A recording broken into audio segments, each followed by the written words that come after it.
until and unless, कब किसका कैसे यूज करूं, टिल का यूज करूं या फिर until का या फिर unless का। Hello and welcome, my name is Mona and you are watching English with Blazer Mona. Hope you people are doing great and learning this language great way. In today's videos, I'm gonna talk about till, until and unless so that you can improve your English by using till, until and unless. So friends, आज के session में हम till, until, unless इनके बीच का difference समझेंगे और till, until और unless ये क्या हैं, इनको किस तरीके से यूज किया जाता है, आज के इस सेशन में हम सीखेंगे। तो फ्रेंड्स, सबसे पहले जानेंगे हम till, until, unless ये क्या हैं।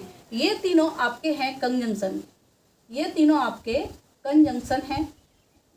Conjunction means connector, connector means यानी ऐसे वर्ड जो दो सेंटेंसेस को या दो वर्ड्स को या दो फ्रेजेस को जोड़ते हैं, वो होते हैं आपके कनेक्टर।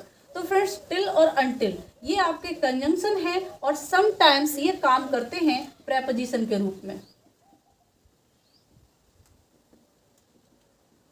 समटाइम्स ये प्रेपोजिशन के रूप में काम करते हैं, जैसे कि आपके ऑन, इन, एट होते हैं। इसी तरीके से टिल, अनटिल का भी यूज किया जाता है ओनली तक के सेंस में। अभी मैं आपको एग्जाम्पल के हेल्प से समझाऊंगी कि किस तरीके से टिल और अनटिल, अनलेस का यूज किया जाता है।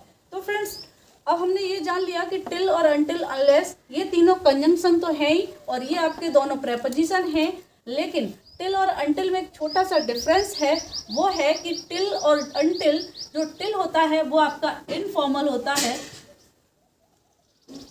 और अनटिल जो आपका होता है वो फॉर्मल होता है।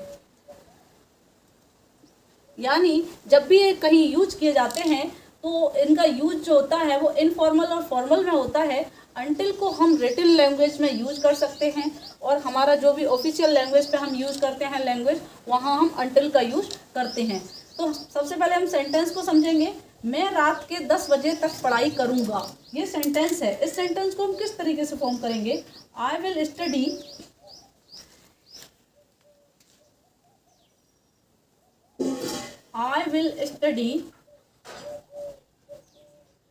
मैं पढ़ाई करूँगा रात के 10 बजे तक।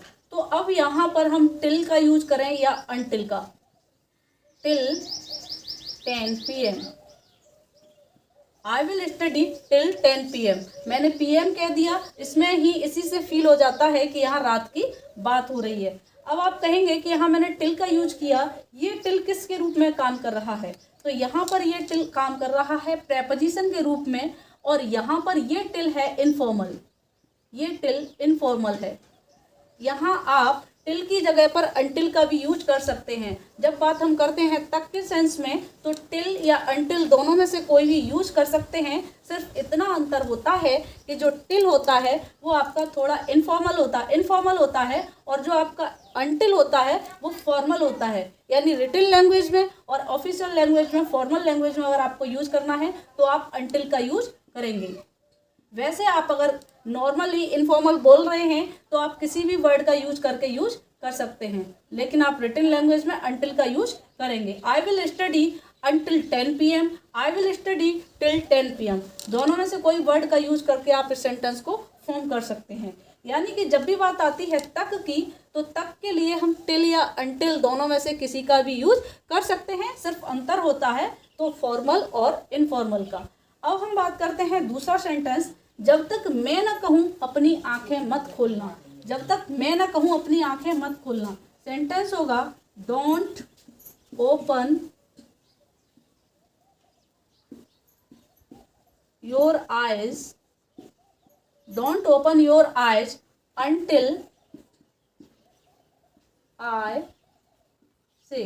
Don't open your eyes until I say. तो इस सेंटेंस में मैंने किया अनटिल का यूज। अब यहाँ पर हम टिल का यूज नहीं कर सकते हैं, क्योंकि टिल जो होता है, टिल यहाँ पर ये जो वर्ड यूज हो रहा है वो आपका कंजंक्शन के रूप में यूज हो रहा है और कंजंक्शन में अनटिल एक नेगेटिव वर्ड है और टिल एक पॉजिटिव वर्ड है। इसलिए अगर हम यहाँ टिल वर्ड का यूज करना चाहते हैं तो हमें टिल के साथ टिल आई डोंट से इस तरीके से यूज करेंगे। Don't open your eyes until I से। और अगर आप टिल का यूज करके कहना चाहते हैं तो आप कह सकते हैं टिल आई डोंट से। यानी टिल पॉजिटिव है इसलिए हमें डोंट का यूज करना पड़ेगा, लेकिन अनटिल नेगेटिव वर्ड है इसलिए हम यहाँ डोंट का यूज नहीं करेंगे। Don't open your eyes until I say, don't open your eyes till I don't say. दूसरा सेंटेंस देखते हैं, जब तक टीचर ना आ जाए बैठे रहो, जब तक टीचर ना आ जाए बैठे रहो। इस सेंटेंस को कैसे बनाएंगे? Remain seated, remain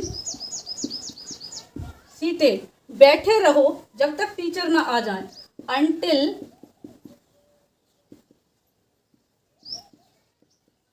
teacher comes या फिर अराइव्स का यूज कर सकते हैं आप। तो आप देख सकते हैं यहाँ बात हो रही है टाइम की। जब टाइमिंग की बात होती है तो हम अनलेस का यूज नहीं करते।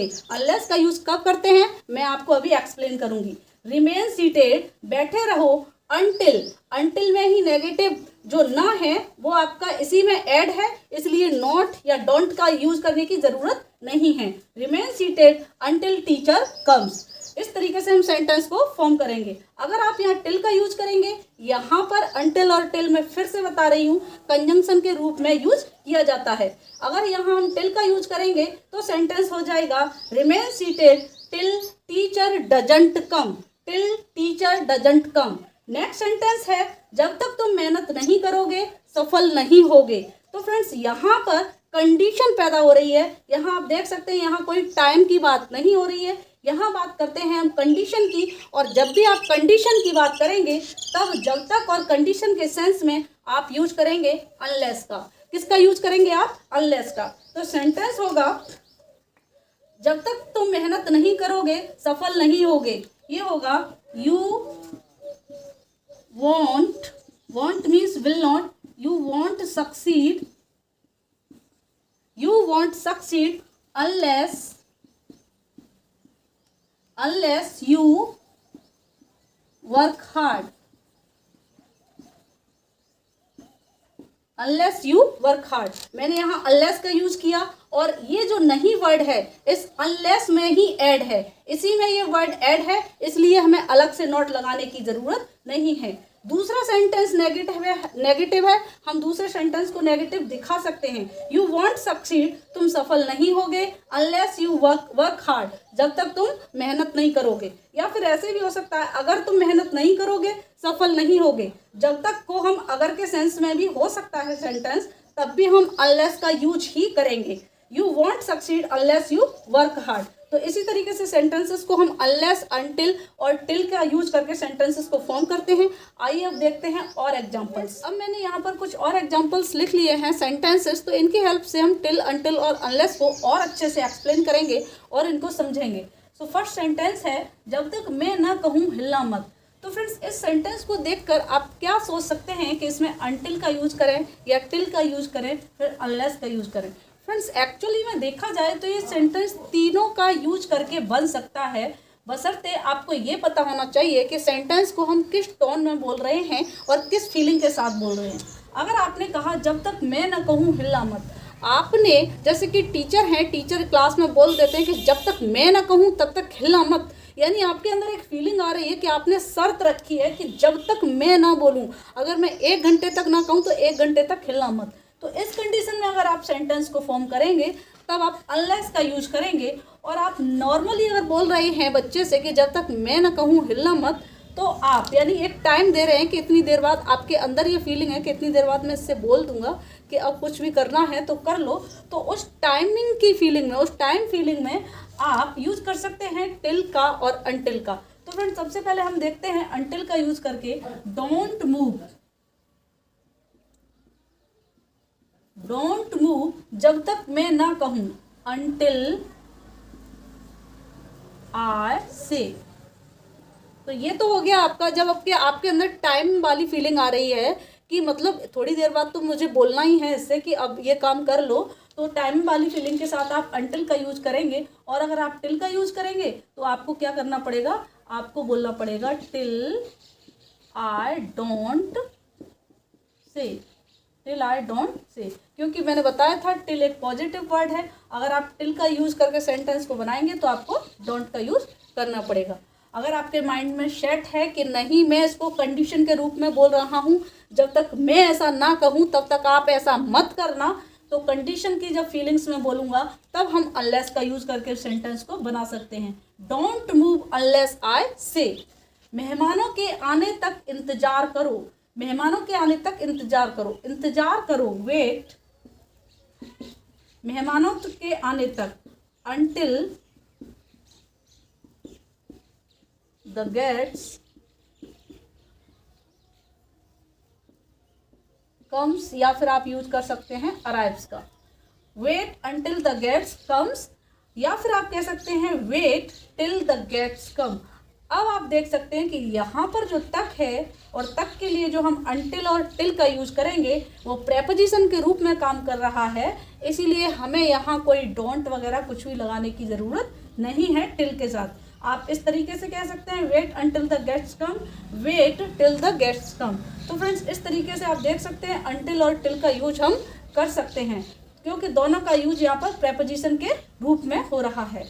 ऐसे भी इस सेंटेंस को बोला जा सकता है कि until the guests come wait, इस तरीके से भी हम सेंटेंस को फॉर्म कर सकते हैं। नेक्स्ट सेंटेंस है, अगर तुम मेरे साथ नहीं चलोगे तो मैं नहीं जाऊंगा। तो मैंने कहा था जो कंडीशन वाले सेंटेंसेस होते हैं उसमें इस तरीके से कंडीशन होती है कि अगर ये काम नहीं होगा तो ये काम भी नहीं होगा। ऐसे सेंटेंसेस को हम इस तरीके से भी आइडेंटिफाई कर सकते हैं, भले ही वो सेंटेंस आपका अगर से स्टार्ट हो रहा हो या फिर यदि से स्टार्ट हो रहा हो।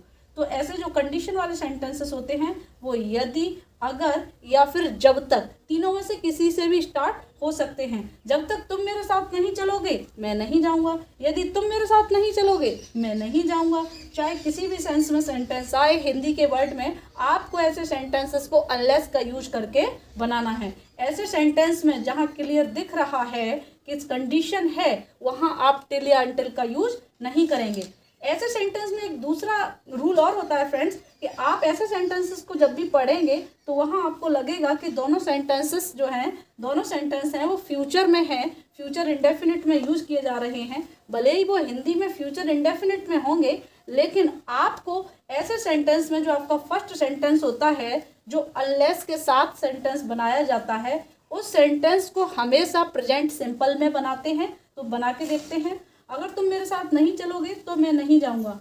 I want go. वॉन्ट एक कॉन्ट्रैक्शन फॉर्म है, वॉन्ट का मतलब होता है will not. I want go unless तुम मेरे साथ नहीं चलोगे। तो यहाँ मेरे साथ नहीं चलोगे का जो सेंस है वो है तुम मेरे साथ नहीं आओगे। Unless you come with me, unless you come with me. तो फ्रेंड्स देख सकते हैं आप जो सेकंड सेंटेंस था वो मैंने फ्यूचर में ही बनाया है जिस तरीके से बनना चाहिए, लेकिन जो फर्स्ट सेंटेंस था वो भले ही हमें फ्यूचर में दिख रहा है लेकिन फ्यूचर में नहीं बनेगा, प्रेजेंट सिंपल में बनेगा। साथ में कंडीशन दी गई है तो हम अनलेस का यूज करके सेंटेंस को बनाएंगे। तो फ्रेंड्स इसी तरीके से अगर आपका अनटिल का सेंटेंस होगा तो उसमें भी इसी तरीके से सेंटेंस होगा। जो अनटिल वाला सेंटेंस होगा वो आपका प्रेजेंट में बनेगा और उसके बाद जो सेंटेंस का दूसरा पार्ट होगा तो जिस भी सेंटेंस या टेंस में होगा उसको हम उसके अकॉर्डिंग फॉर्म कर लेंगे। तो फ्रेंड्स आई होप कि टिल और अनटिल और अनलेस का यूज आपको समझ में आया होगा। मैं यहाँ स्क्रीन पर आप देख सकते हैं कुछ सेंटेंसेस दे रही हूँ, आप इन सेंटेंसेस को फॉर्म कीजिएगा और चेक करिएगा कि आपको टिल, अनटिल और अनलेस का यूज अच्छे से समझ में आया है या नहीं। तो फ्रेंड्स जब कभी आप अनटिल और अनलेस का यूज करने में कंफ्यूज होते हैं कि नहीं आपको समझ में आता है कि यह कंडीशन है या फिर यहाँ पर टाइम दिया गया है, तो उस सेंटेंस को बोलते समय हमें फील हो जाता है, उस सेंटेंस के अंदर के जो भाव होते हैं उनसे हमें पता चल जाता है कि इस सेंटेंस में कंडीशन पैदा हो रही है या फिर हम किसी को टाइम देकर बात कर रहे हैं। जैसे कि मैंने यहाँ पर एक सेंटेंस आपको बताया था, जब तक मैं न कहूँ हिलना मत। तो इस सेंटेंस को बोलने का भाव हमारा उस समय क्या होगा, उससे हम आइडिया लगा सकते हैं कि हम कंडीशन रख रहे हैं या फिर टाइम दे रहे हैं, और उसी के अकॉर्डिंग हम अनटिल और अनलेस का यूज कर लेते हैं। So friends, I hope that my video was helpful for you. If it is, then please like, share and subscribe.